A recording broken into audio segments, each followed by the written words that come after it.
ప్రాతకాలం మధ్యాహ్నం సంధ్యానం చేస్తామే 3 కాలాలు, అట్లా 3 కాలాలు మనం పళ్ళు తోముకోవచ్చు. ఇంకా బాగా అడిగితే వాళ్ళకి డబ్బు ఎక్కువ వస్తుంది కాబట్టి. మిక్చర్ ఎక్కాల్సి ఉందండి, ఎక్కాల్సిన దానం చేయొద్దనుంది శాస్త్రం.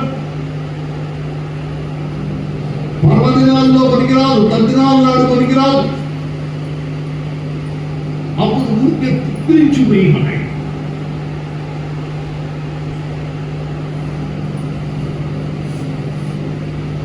ఈ మాటలు చెప్తే ఇవాళ ఆశ్చర్యంగా ఉంటాయి, ఎవరు వినట్లేదు, అలవాటు అయిపోయాయి. అట్లా మన మైండ్ సెట్ మారిపోయింది. ఇది శౌచం అంటే. అట్లాగే మలమూత్రాలకు వెళ్ళాం, శుద్ధి చేసుకోవడం మనకి చేతవునా?